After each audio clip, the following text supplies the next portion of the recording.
Beberapa hari terakhir kondisi cuaca di Kota Palembang sedang cukup ekstrim, sehingga membuat warga yang beraktivitas harus ekstra berhati-hati, tidak terkecuali para serang speedboat yang ada di bawah jembatan Ampera.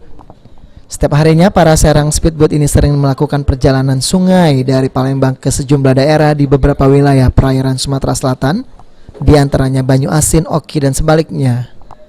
Namun di tengah kondisi cuaca saat ini, para serang speedboat tidak mengalami ketakutan, dikarenakan menurut para serang speedboat, kondisi cuaca saat ini tidak terlalu ekstrim seperti pada tahun sebelumnya. Selain itu, kini para serang speedboat telah menyiapkan sejumlah peralatan di speedboatnya masing-masing. Kadang-kadang dia tidak pola sulit, tidak gelombang tidak bisa di situasi itu tidak bisa dibaca. Kadang-kadang perasaan gitu besar hari ini enggak tahu-tahu. Tahun-tahun kemarin enggak. Kalau sejauh ini Kak? Aman-aman baik. Aman Baik. Tidak pulau gelombang itu tidak pulau ini Kak? Enggak biasa tahun-tahun yang lewat enggak. Agak khawatir kan, cuman tidak apa-apa, masih bisa jalan. Tapi kita takut tak? Tidak, takut lah, sudah biasa Pak. Sudah biasa ya? Kalau biasanya kalau gelombang di mana kalau? Daerah Upang lah. Daerah Upang itu? Ya. Tinggi tak kalau? Kadang-kadang pas angin pasang, pas air pasang dia gelombangnya agak besar. Gelombang itu ya? Ya. Tapi pas air kecil gelombangnya agak kecil dia. Kak, tapi kita kalau apa lengkap kalau perlengkapan kayak jaket.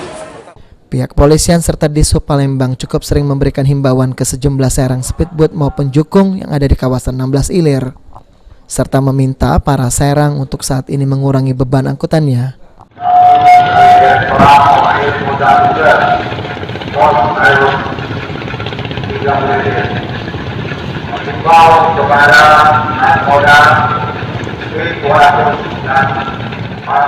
Ya, Pelabuhan Sungai Dermaga 16 Ilir.